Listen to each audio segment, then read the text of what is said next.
gonna get started, everyone.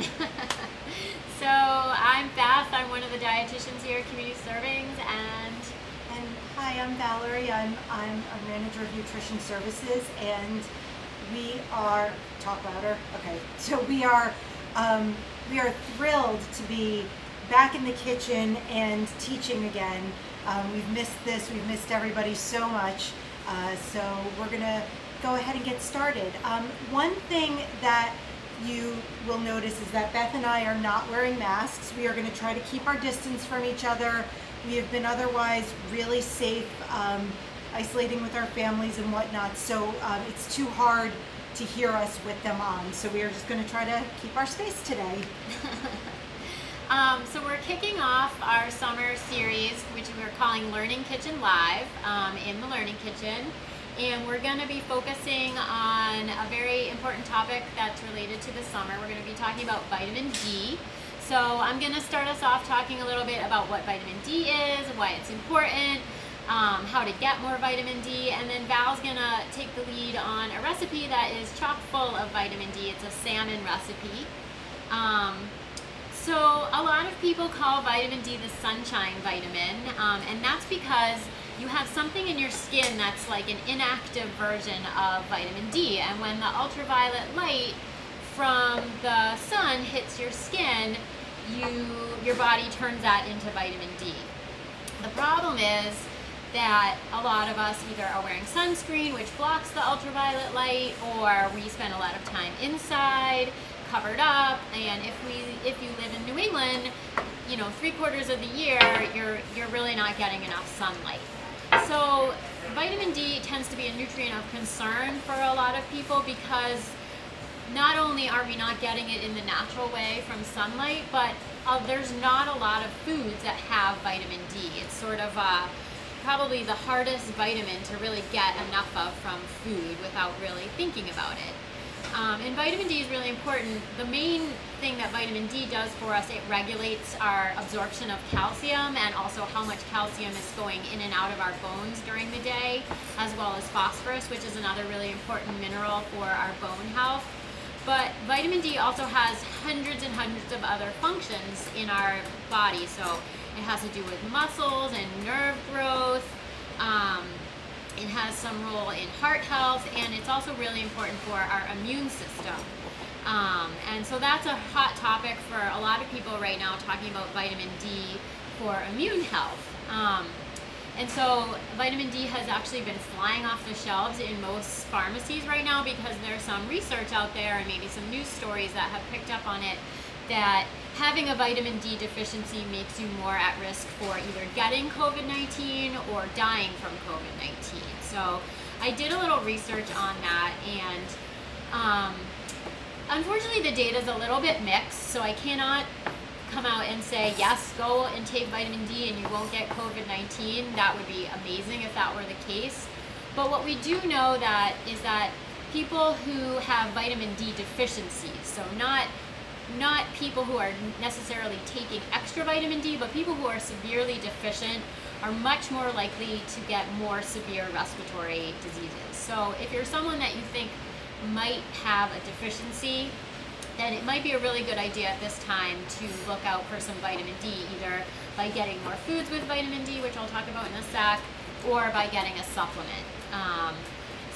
And one of the problems that we're looking for in terms of looking at the research that we have right now is that the people who have been the hardest hit by COVID-19, which tends to be the elderly who spend a lot of time indoors, it tends to be people who are overweight who are more likely to have a vitamin D deficiency, and it also tends to be people of color who are much more likely to have a vitamin D deficiency. So we're seeing the same population of people being hardest hit by COVID-19 who also are more likely to have a vitamin D deficiency. So you can see that there's a correlation there, but we can't really say for sure whether the vitamin D deficiency is contributing to that. So that's my little piece on vitamin D. Do you have something? Well, maybe. We may be having a little technical difficulty in that I think the gas is turned off to the stove we were planning on using. Oh, great. So we may have to, this is why we're doing a little bit of a practice this time.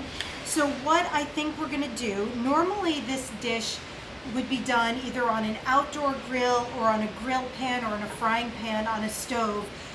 Because that's not working, because a lot of community servings space has been modified and repurposed recently, we're going to bake it in the oven, which will be just as good.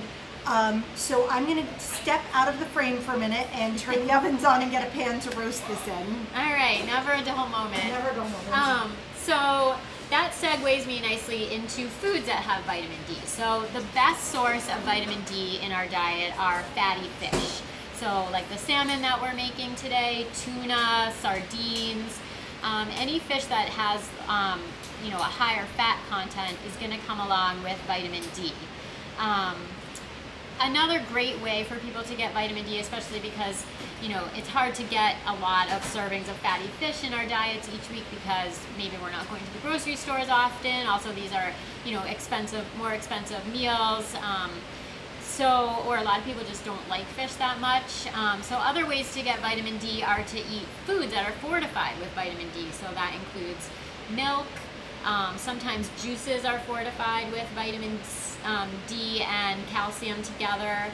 And there's also sometimes some cereals have it as well. And then another vegetarian source of vitamin D is often mushrooms. I guess they absorb it and make it also from ultraviolet light. So a lot of mushrooms do have a lot of vitamin D. You do have to eat quite a bit of mushrooms, so just a light sprinkling on food probably won't do it. But if you eat mushrooms fairly often, you are just getting a little bit of extra vitamin D in your diet that day.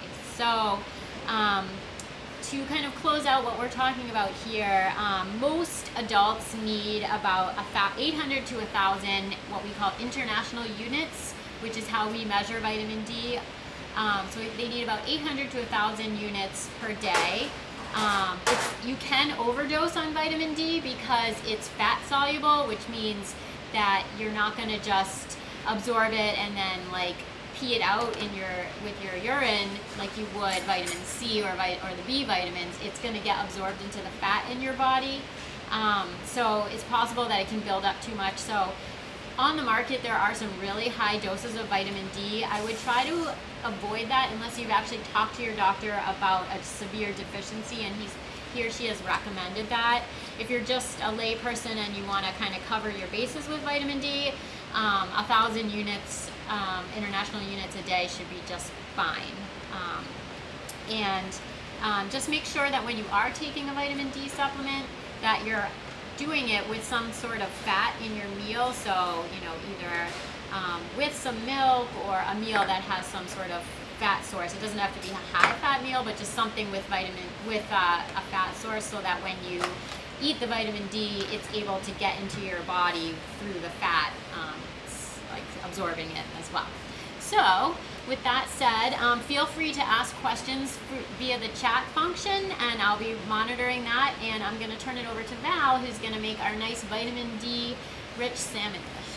Great, thanks, Beth. So we have a couple of different components to this dish, and what's really nice about it is it's so modifiable.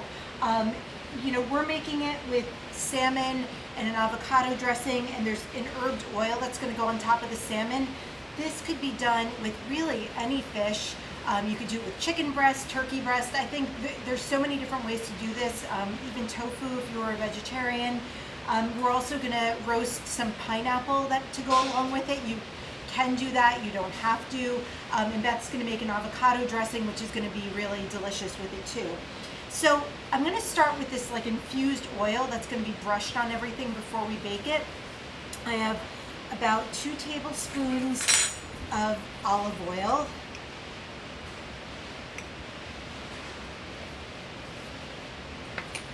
Beth, I know you needed some of that. And then I have chopped chives, tarragon, and basil. And this is a really wonderful combination. You could use any combination you have. You could try substituting some of the dried tarragon out for fresh if you needed to. This just makes it just really flavorful. So I'm going to mix that up along with a little bit, half a teaspoon of salt and half a teaspoon of pepper as well.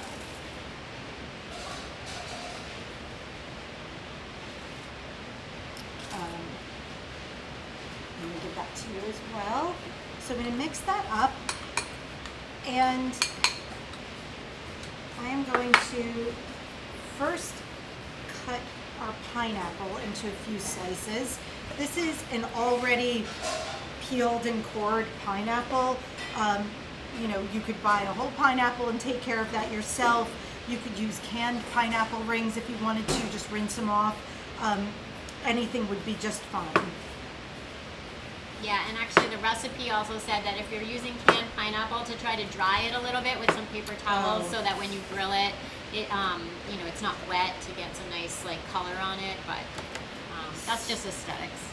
So what I am doing, because we are having issues with our stove, is, I don't know, I want everybody to be able to see, I just took a baking sheet and I brushed it with some canola oil, and I'm going to just lay everything out on this and then stick it in the oven for a few minutes until the salmon gets mostly cooked through. And what we have here is just this beautiful piece of salmon, and again, so many different cuts of fish would work well for this. I'm going to cut this into about 4 equal pieces. It gets a little thinner as you go down, so those pieces are going to look a little bit bigger or wider. I'm going to put those out on our dish.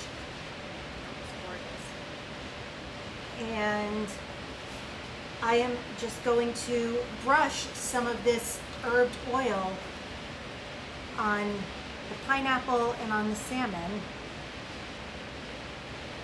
It's going to infuse it with some flavor.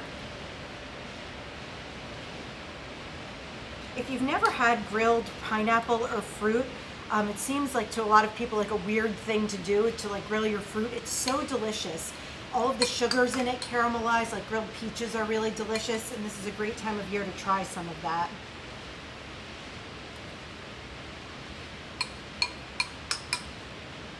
Now, are you going to do this under the broiler, or? So I am going to, every piece of equipment in the kitchen we're in right now is turned off. So I'm going to go into our main kitchen in community servings and see what's available for me to cook this in. It could be a 400, maybe a 400, 450 degree oven. If I can find a broiler available to use, I will do that. So we're just going to be flexible. So I'm going to step away and let Beth talk about the dressing she's making, which is really delicious and can be used on so many different things. All right, so we're making sort of almost like a guacamole that's going to get a little bit thinned out. So I have a nice ripe avocado, and you know it's ripe by it being very dark and a little bit squishy. You don't want it to feel like your thumb is going straight into it, because that will be overripe, but just so that it gives a little. So I'm just gonna cut it in half. We only need half of the avocado, but go ahead and double this recipe and use the whole one if you really like it, or you want to have extra sauce. So I'm just gonna cut that up. And what you want to do is just make some score marks into the avocado in each direction, and that way it'll just kind of fall out of the peel. Just make sure you're not doing that with your hand underneath, because you'll go right into your hand. So now it's all cut up into pieces, and all I have to do is just squish it right out into my bowl. All right, and I just realized I don't have a utensil, so I'm gonna grab one of those, so give me one sec.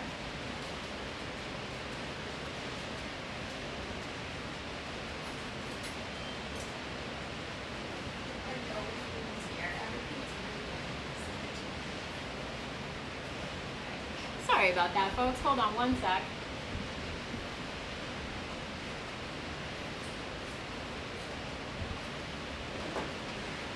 Well, can I help you find? I don't have a spoon. I realized I didn't have a spoon. Oh. All right. Sorry about that. All right, so I'm just going to mash it up a little with my spoon. And then to this, I'm going to also add the juice of some lemon and a little bit of olive oil. And then I've got the same herbs that Val just used, which, by the way, came from our very own community servings herb garden. So we're very fortunate to be able to use fresh herbs all summer long here. So I've got basil and chives and tarragon as well. And so I'm gonna chop those up, and then also I've got a clove of garlic that I chopped as fine as possible. So we'll add that. And then I'll chop up my herbs. You can just pile them all together, like in a nice little ball like this, and just run your knife through them. You just want to make your cuts as close together as possible, because the more times your knife goes through an herb, the more likely you are to really bruise it up. So if you can just get your cuts really close together, then you only have to go through it once. I'm going to add all that. And a tablespoon of olive oil is going to go in there, and then also the juice of a lemon. I think I need a 1/4 cup, so it's probably going to take the whole lemon, and just rub it along the board for a sec to get those juices flowing. And when lemons and limes and citrus in general are room temperature, you tend to be able to get a little bit more juice out of them. So letting them sit out or sticking them in the microwave for like 5 or 10 seconds helps a lot with that. And then one other trick is also lemons, you know, the juice is going to come out, but also the seeds are going to start to come out. So if you just squeeze the lemon right side up like this, the seeds will just stay on top and they won't go into my food. Or you can also just do it with a strainer as well. And we're just going to mix it all together. So it's, you know, it's not as thin as like a sauce dressing, but kind of like a little bit of a chunky salsa to go on top of our fish. So, and I'm going to add a little bit of salt as well. So about 1/8 of a teaspoon. All right, so that should be all set. You do not want to make this ahead of time because the avocado will turn really brown. So you just want to make it right before you're serving the fish. All right. I'm going to go back in a moment and check on our salmon. We're roasting it at about 350 degrees for 8 to 10 minutes. That'll keep the salmon a little bit rare and not too overcooked. So we're going to see how that goes. Yeah, that shouldn't take very long. You could totally do that under the broiler too. What we were going to do was use this grill pan. So, you know, you could grill this outside on an outdoor grill, but also if you wanted to get those nice grill marks, if you have a pan that has these nice grill marks on it, you could do it like that, or even just in a regular pan. I think on the stove would work. You wouldn't get the, you know, the nice grill marks that you would get from this, but you would still get some nice caramelization on the pineapple and on the fish as well. So that's just one tip. It's looking great. We have about 5 minutes left on the cooking, which is about, if we were grilling it or pan frying it, it would take about, you know, 3 minutes per side probably to get it nice and seared, but keep it not overcooked in the middle. So not much longer. All right. And so while we have this little downtime before the recipe is ready, I thought I would just bring up that we're going to be doing these on Thursdays during this time. So we're not going to have one next week because it's the holiday week. So we'll be really officially launching this program on July 9th. So it'll be weekly from noon to 1. And so we'll send out an email with a link each week. And we'll also include a different nutrition topic. So we're going to be running the range of different topics like using produce up before it goes bad, cooking for low sodium, all kinds of topics. And if there's something you're particularly interested in seeing us talk about, please feel free to send us an email or call us at Community Servings and let us know, because we definitely want to you know, meet people's needs and come up with nutrition topics that people are really interested in. So we'll be introducing a topic similarly to what I did with the vitamin D, and then making a recipe that goes along with that nutrition topic. And it'll be myself and Beth and our third team member, Jessica Birch, who's not in the kitchen with us today, but she'll be doing on some Zoom. of them I as see well. her. Yeah, we see her on Zoom, and so we're excited to bring this to you. It's, you know, teaching, you know, here at Community Servings, we all love working here and know how important it is, the work that the agency does. But we as a nutrition team really love teaching about cooking and health and well-being, and we've missed it very much these past few months. So we're so excited that we have this opportunity.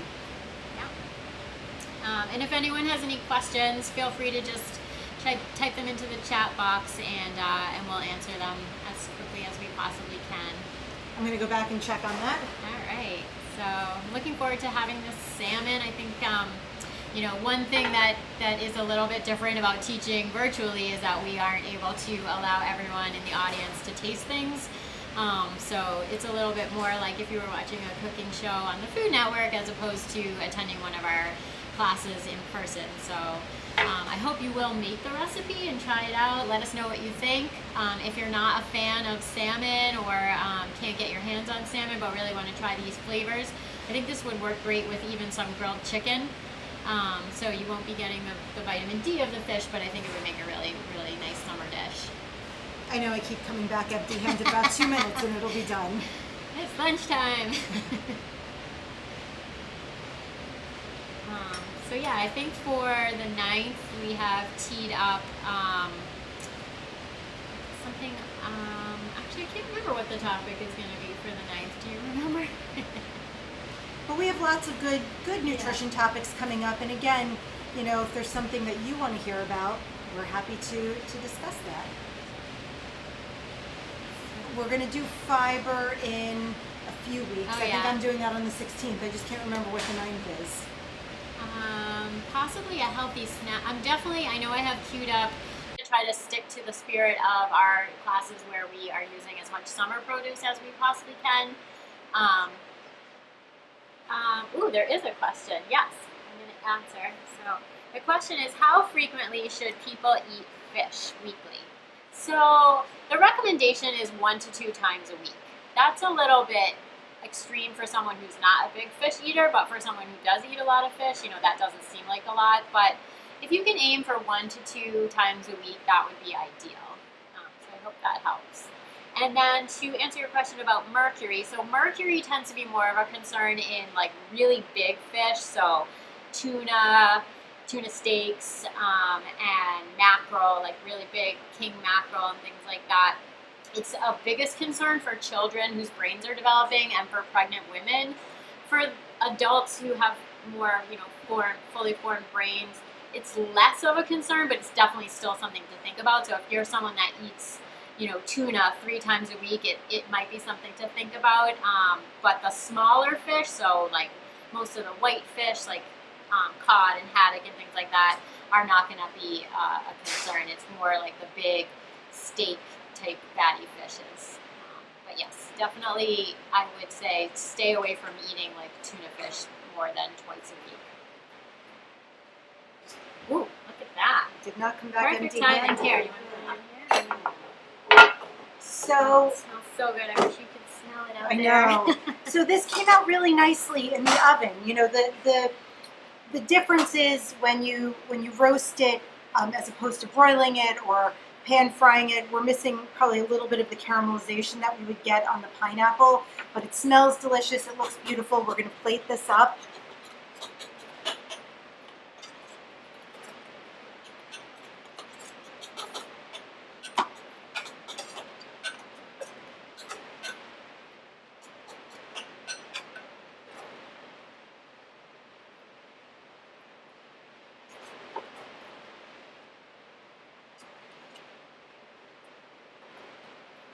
The benefit of doing it in the oven is it's certainly a little more hands-off. Yeah, and sometimes turning fish on the grill can get a little Messy, dicey. Salmon is a little I will easier. step out of the way so you can. All right, so I'm just going to top each with about 2 tablespoons of the sauce like that. And we've got some nice community servings colors going on here. Green, orange. Alright.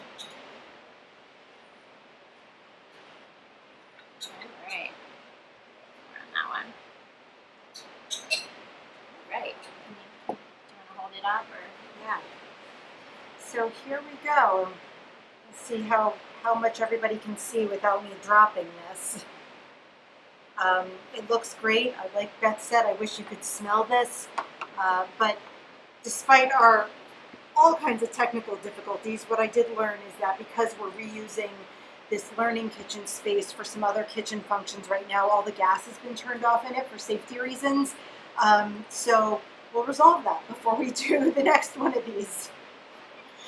So I think that concludes our class for today. If anyone has any last questions, feel free to put them in the chat.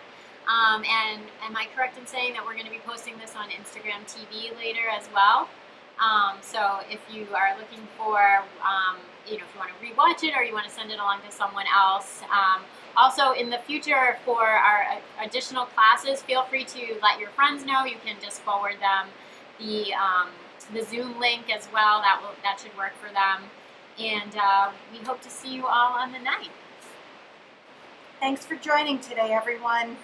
Bye. Thank you.